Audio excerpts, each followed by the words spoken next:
Ladies and gentlemen, welcome to another episode of Spoiled. I am your host today, Alex Stadnik. We have a very, very special group here because we are going to spoil the Mortal Kombat movie. Joined with me today, the man who has been putting a lot of our Mortal Kombat coverage together, Brian Shea. Hello. Hey, how's it going? It is so good. And joined with us are the people who helped make this happen, right? Marcus Stewart, hello. Hey, it's combat time, as Sonya Blade would say in that one animated show. Oh, yeah. Yeah, I remember that. One time. And then, of course, last but not least, Liana Ruppert. Hello.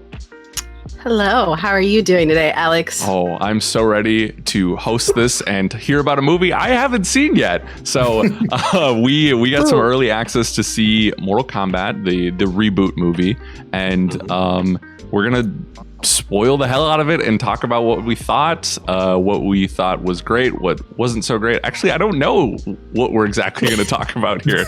But so if you haven't seen the movie, thanks for clicking. But be sure to come back, right? Go watch the movie. It's on HBO Max. It's in theaters, though, unless you have your second vaccine shot. Don't go see it there. But Shea, we'll start with you. Was this good? Is there another good video game movie? I think there is. I have my minor complaints about it, but general thoughts. I think that it's a very fun movie. It pays loving homage to the games. It respects the games. It respects the overall lore of the games and the characters, especially. I think they do a great job with most of the characters, if not all the characters. And I have seen it twice now, and I really enjoyed it both times. Nice. Marcus, how about you? Yeah, I'd say fun is the word that comes to my mind immediately. It's more weird than anything. It's a very weird and unique take on that universe, but I think by and large, it definitely respects the source material. And there's some things here and there that kind of bugged me, but overall, I had a pretty fun time watching this movie. Cool. Liana, how about you? Yeah, I think it does a good job. It does what it sets out to do. I think in a normal format, it probably wouldn't do as well, but being a video game adaptation and based off the source material, it definitely hits the nail on the head. I like too that there's a lot of nods, like the music and the fight scenes is very arcade driven, and I loved that. And there were so many times during the movie where I'm like, he said the thing, he said the freaking thing, and I don't know, as a fan I feel like that's really important. See, that was actually, not to dive too quickly into my criticisms, that was one of the things that kind of took me out of the moments, was when they said the thing, because it's all right, yeah, fatality, haha, we get it, but I don't know, I didn't feel it didn't feel campy enough to kind of work that in without it taking me out of the immersion. Because there was a couple where it was fatality or flawless victory or my name is Sub-Zero. Kano wins. It's all right, Kano wins what you're doing, and it's a little heavy-handed for my taste. But again, minor complaints. So the vibe I'm getting is that this won't be at the Oscars next year, but it was a good time had by most. Yes, and I think that the opening scene, which has been out there now for a few days. I saw it about a month ago now. With what is it, the 1600s in Japan? Yeah. I don't know what the exact year was, but it's at the Hanzo Hasashi compound, and Bihan, who goes on to become Sub-Zero, attacks the compound and killing his family and all of the people, I guess, that were guarding his compound. And it really was well shot, well done. I loved the scene where the blood was dripping off the leaves. It was just super well shot, super well choreographed, and it set the stage for the two most iconic characters in the Mortal Kombat franchise. Which then we didn't see Scorpion for another hour 15. That was another kind of weird thing of Scorpion was used so heavily in the marketing, and he's such a well-known character, and the entire setup of the movie was Scorpion versus Sub-Zero, and then we didn't get it until the final scene, basically. But I will say that when that final scene emerged, and Scorpion finally showed up, and you see the spear go through Sub-Zero's shoulder, and he delivers a near perfect get over here. I think they re-recorded the get over here from what we saw in the trailers. It's a lot more aggressive, not as subdued as in the trailer. He delivers it so well in the actual movie itself. It's such like an emotional crescendo, like when he finally appears to exact his revenge on this guy who murdered his entire family. I think that was so well done, and it makes up for the fact that Scorpion was just not in this movie by and large. That scene where he has like the PTSD flashback when he sees Cole's family turn up and he instantly like my heart broke in that scene. I think he did it. I'm glad they didn't dwell on it because I feel like if they'd drawn it out too much, it would totally cheapen it, but they did a really good job. You just see like a slight panic in his eyes where he's like, oh my God, like it's all coming back. I need to hear your best get over here, Brian. As a massive I'm a better Mario impersonator than I am a Scorpion. Get over here! I would say, how would Mario say "get over here" then? Yeah, I was about to Get over here. Get over here. Get over here. Perfect. Luigi. This is the content you should come here for, Game Over Family. Not what people were expecting when they. No. We're actually going to do a whole recreation of the movie in the Mario Bros. World. It's going to be great. I am curious. So, like, you alluded to it a little bit here, Shea, but like, let's get into like the biggest moments that you guys want to kind of dissect. Liana, do you have anything? I know you got notes, so let's oh man, my notes could write a new Mortal Kombat game, pretty much. Yeah, I mean, overall, I really liked the one thing I really liked about the fighters, and to me, this is why Mortal Kombat is the king of fighting games, and I know a lot of people feel the same way. Is that it's always seen as this macabre dance. Like, it's not just I punch you, you punch me. Yeah, blood's cool. It's like, it's a dance. It's artistry. There's a artistry to the combat that's really beautiful. And the camera shots and the music cuts and all of it really pairs together to really pay homage to the games in that respect. Like the choreography was campy at times, yeah, but like so are the games. So if they're really trying to encapsulate what the games gave players through the generations, they did just that. And they did it very well in a way that makes sense. It makes you want to watch. It makes you want to stay engaged. And I love how they handled that. And I love too how they handled Kano's character, because he was such a jackass who made boner jokes every 2 seconds. And just like, he was so inappropriate and beautiful. And I just wanted to slap him and hug him at the same time. I think he kind of stole the show in this movie, personally. Like, one of my notes I wrote down is this movie should just be called Kano and His Team of Losers. Because he's amazing in this movie.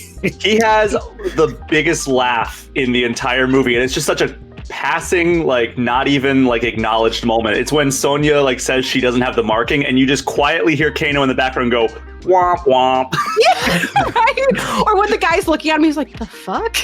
Or that entire dinner scene with him and Kung Lao and Liu Kang trying to get a rise out of him. Like, I love that. Yeah, speaking of Kung Lao, I think he had one of the best moments. He had two of the best moments. One is when he teleported into the I guess like the entrance of the temple to help Liu Kang fight Sub-Zero in like his introduction. Remember when Sub-Zero kind of infiltrated the temple for the first time, and it was just Liu Kang trying to fend him off, and like he was completely overmatched. Yeah, and Alex, you remember that, right? Alex is like, no, I do not, in fact, remember this moment. It's something when, you know how you walk through AMCs and they have like the homages to film on the sides of the walls? That's going to be in those hallways one day. Kung Lao's entrance, like his teleportation, where he's like the hat kind of flies out of the scene and like hits Sub-Zero to save Liu Kang, and then Kung Lao teleports into it. That's such a great scene. And then also the fatality that Kung Lao performs on Nitara. The straight up the buzzsaw from MK9. Like, it's, and that's kind of the thing with this movie too, is that every move in this movie is straight out of the game. Like, there's no like, well, let's take this goofy looking thing and try to like ground it. Like, how would this really work? It's like, no, Kung Lao straight up does the hat teleport. Yeah. God, they do such a great job of like not straying too far from like the spirit of any one thing or any one move or any one character. I think that's where this film is most successful. I think for me, like there's one part that I couldn't help but to appreciate, and this is a personal, so anybody watching, this is just me personally, this is not me, a commentary on film and cinema on a wide span, but like for me, because I as a former Marine, like I have met some of the most badass women that could just kick your ass. Oops, sorry. then one thing that it's like a pet peeve of mine that it turns me off from a movie so quickly is when there's like aggressive fight scenes and the women are just kicking ass and taking names, but then when they get hit, they're like, ah! And it sounds like they're having sex, not fighting, and it really bothers me. And like, I was worried they were going to do that because in the beginning of the film with Sonya, like the way they were cutting, I was like, okay, so they're really playing up that she's like the hot, saucy blonde badass. Like they're really wanting to appeal to the fanboy vibe, which, I mean, hell yeah, she's a little cutie patootie. Let's do it. But like, I like the fact that in the fight scenes when she's getting just like pounded on, that it's like guttural, like, ugh, like when she's stabbed, it's not like, oh, I'm stabbed. Like, oh my God, this freaking hurts. What did you just do, you asshole? And she just goes ham. And I don't know, it's a tiny detail, but like, seriously, it does really turn me off of movies. I don't care how good your movie is. If you have your actresses too scared to go big and go aggressive, it breaks the immersion a little bit. For sure. I like that. Do you guys have not to rein it in, but like, do you guys have like a favorite moment that you guys want to talk about from this movie? Marcus, do you want to start? God, it's probably gonna be something with Kano, honestly. Like I mentioned before, the dinner table scene I thought was amazing. Like I think I laughed out loud during that whole moment. Pretty much any interaction he had with like Sonya, or when he's like training with Liu Kang and Liu Kang's just completely schooling him. I love the actually like one of the, I feel like it might be an underrated fight, but I thought the fight with him and Sonya in her like trailer was really good, just because of like, it was a nice juxtaposition from like all the fancy, like amazingly choreographed martial arts fights, and they're having like a skilled fight, but it's like really scrappy, and it's in this tight little space where they're just like hitting each other with everything they can grab, like wrapping shower curtains around each other and stuff. And I remember just being really into that fight. So and it was close quarters too. It wasn't like just out in the open. It was like they're in this tiny ass trailer and they're trying to like just do what they can. Yeah, so yeah. I'd probably say like I think Kano in general, surprisingly, because I like Kano, but he's not like one of my mains in the games or anything like that. So I did not come into this movie with expecting him to be the main thing that I was like, hell yeah, Kano. So anything with him, awesome. I really like the handling of Sub-Zero. I think that they did a great job of making Sub-Zero just feel like a super powerful character. It's like anytime Sub-Zero showed up, it was like, we got to get the hell out of here, guys. Like, or like when they're planning the fights. The one in the horror movie trope where he's like walking slowly, yet somehow he's always one step ahead of you. At Cole's family's house, just standing there. It was beautiful. He was like a slasher movie, like a slasher movie monster, like where it's like Jason almost, where it's like he shows up and you're just like, oh, they're about to die. Yeah, he's basically the main antagonist, really, when you think about it. Because like Shang Tsung's there, but he's kind of in the background most of the time, and he doesn't get dealt with. Like you said, Brian, I was kind of yeah, like they built Sub-Zero up as like, even like the scene where they're like, all right, you're gonna fight this guy, right? And they're like, what about Sub-Zero? Like, oh no, we need to team up on him. Like, I just love that. Like, we need to gang up on this guy. I like it. Yeah. I don't know. My favorite part was Melina. Like, I know when her casting was first announced, people were like, what? That doesn't look like her. And I hate to say it, but I did kind of agree a little bit. I was like, okay, but I wasn't mad. I was like, I'm interested to see, because obviously this is a very directed design choice, which means there's a reason we haven't learned about yet in terms of the artistic vision of the film. And when that moment breaks where she goes from having just the blood splatter, the war paint type look, and then she goes into the full like teeth montage of her mouth.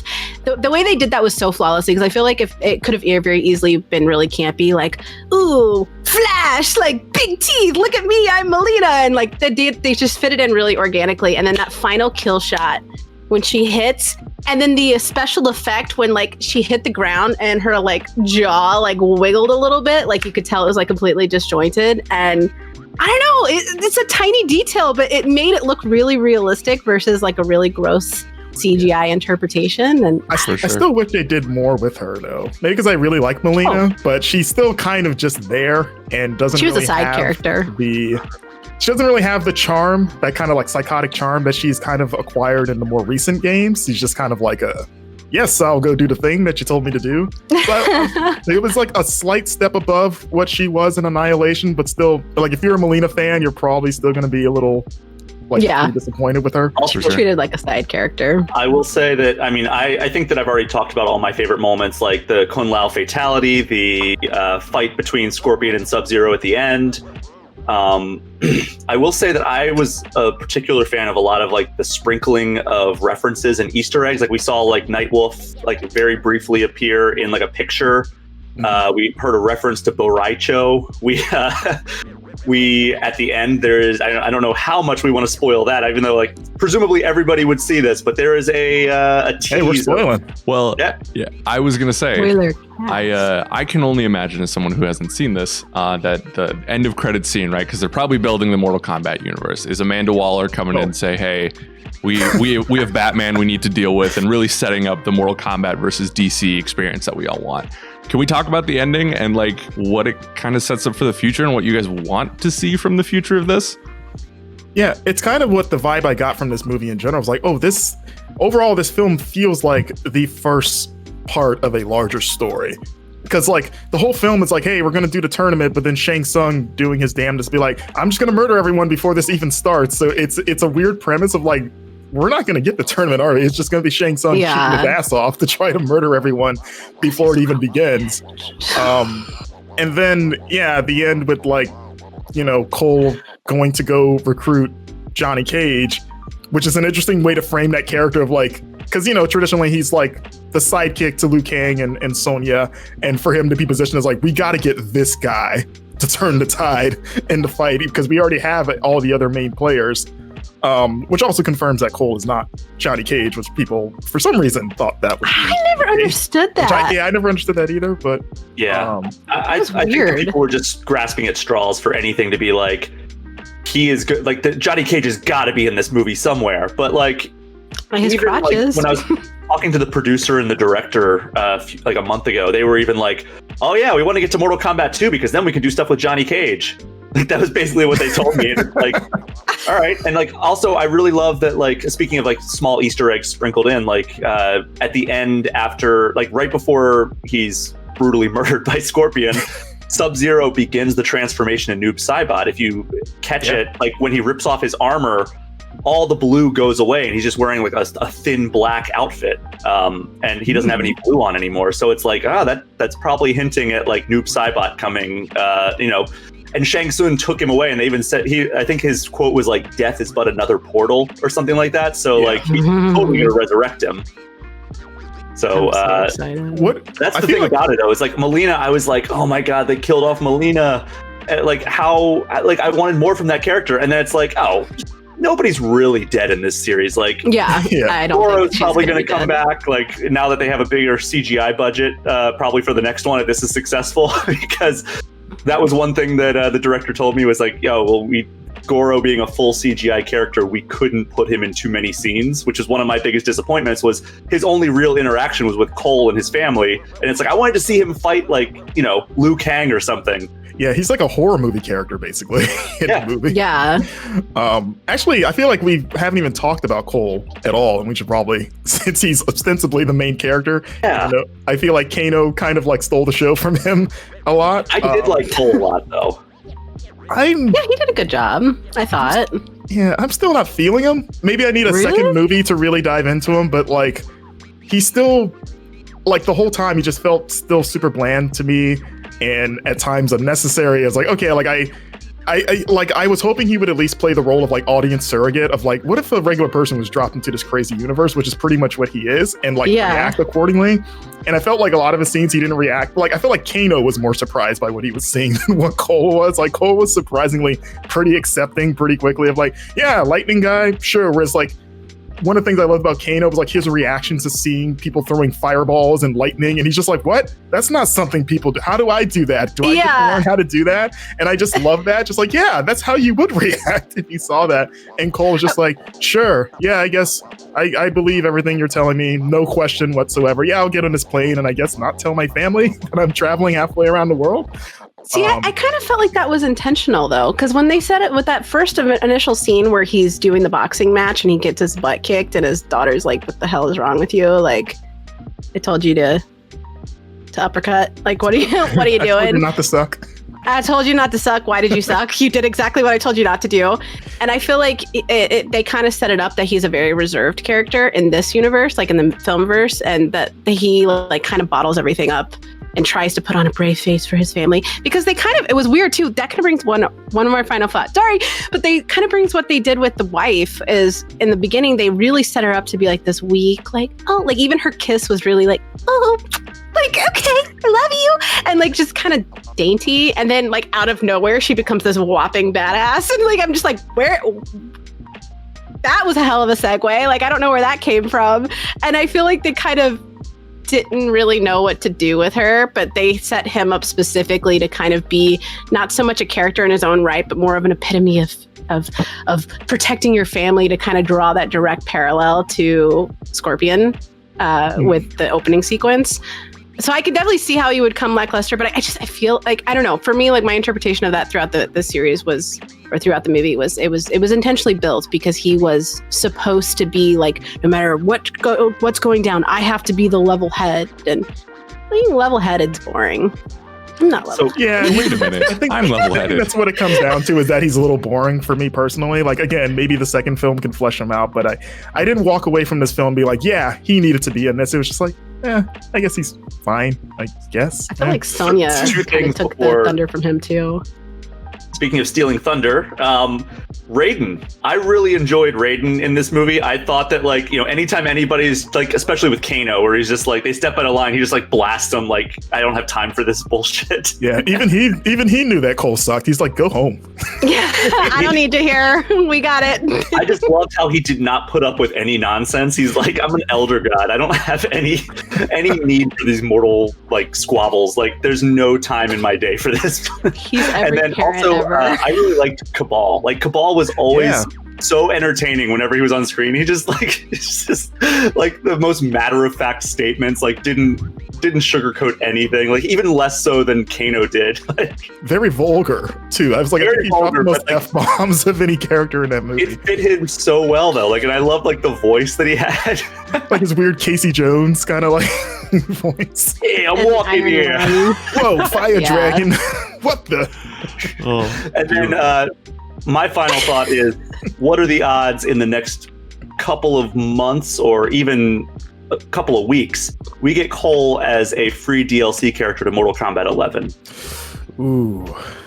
That like, just as a cool. promotional thing. Yeah, that'd be a smart marketing move. He gets his weird Black Panther armor. Aren't they like didn't they sign a contract too that if this does well, they have 4 movies written in the contract? Yeah, something like that. Yeah. So we'll see. And the barometer for doing well, right, is different now because of HBO Max, because of the box office numbers are going to be different, right? So we'll see. Yeah.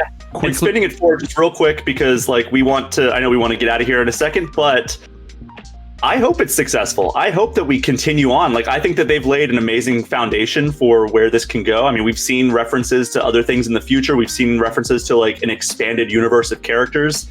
And I think there's a lot of really cool places they can go. And I would hate to see it end with just this one movie. For sure. I guess my last question to you guys was going to be brief, but like, is this a top tier video game movie? Yes or no? And then do you think it's going to continue? And Shea answered one piece of that. Marcus? Yeah, I guess top tier is relative for video game movies because that's not hard to do. But yeah, I'd say it's continuing, I guess, the recent trend of like video game movies being pretty all right between like Sonic and Detective Pikachu. Mm-hmm. For now, I still don't think this is better than the original 1995 film. But I mean, this isn't saying much, but it's definitely miles better than Annihilation. So it's fun. It's weird in some ways, and I think if you're an MK fan, you're gonna have to be a little bit open-minded in terms of how they play with the lore. But I had a lot of fun with this movie. It's a fun, stupid martial arts fantasy film, sure. And I would like to see more of it. Yeah. I think I like it more than the 95 movie, and I think that in saying that, I'm trying to remove myself from the nostalgia of how many times I watched that movie, which is an impossible task. But I think that this is a better movie. I think it's, they're both fun in different ways, but I think that if I was like told, like, all right, you're not going to have any nostalgia, any rose-tinted glasses for the 95 movie. You have to choose one of these movies to watch. I would choose this version. Your soul is mine. That'll always stick in my head. Shang Tsung. Yeah. I like it. I hope we see more because it kind of ended on a cliffhanger. It did end on a cliffhanger, and it would suck to see that. Just like it would suck to just see that wasted. I would just say if you haven't watched it yet, and for some reason watch the spoiler cast, which shame on you. But if I'm not here to king shame. No, if you're here and you haven't seen it. You're here. Oh, we're happy. We're very happy. Thank you for spoiling the experience for yourself with us. We appreciate you. But if you have not watched it yet, or if you were planning on recommending this to somebody, just make sure to go in knowing it's pulling a lot from the campiness that the franchise is known for. Yes, Mortal Kombat is infamously gruesome and brutal, but it's also just as infamous for being campy and kind of cheesy in times, and they pull from that. And they honor it. So if you're okay with the cheese in the games, you should be okay with the cheese in the movie. Yeah, I think they did a great job, like carrying over the tone that we've seen in the story modes of the new trilogy of games, where it's like, all right, they take like some of like the fighting and everything. They respect that, like the martial arts behind that, and you see that with how they cast all the characters with like actual martial artists and like amazing choreography.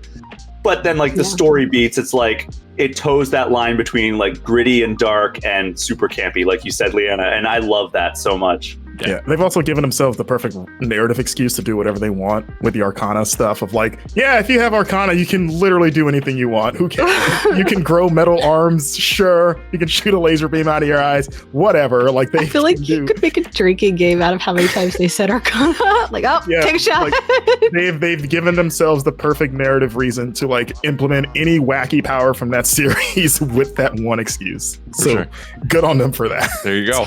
Cool. Well, it sounds kind of like the vibe of like Godzilla versus Kong, where it's like, don't go into this too seriously, just have fun with it. And I will go do that. I'm definitely going to go check it out. So thank you guys so much for talking about the movie. I'm glad you guys enjoyed it. We are doing a huge Mortal Kombat week this week, spearheaded by these lovely people that you see here. So go check out the website. Go check out the YouTube page for more Mortal Kombat movie stuff and game stuff. We are Game Informer after all. Be sure to like, share, and subscribe. Thank you so much for joining us, and we will see you next time.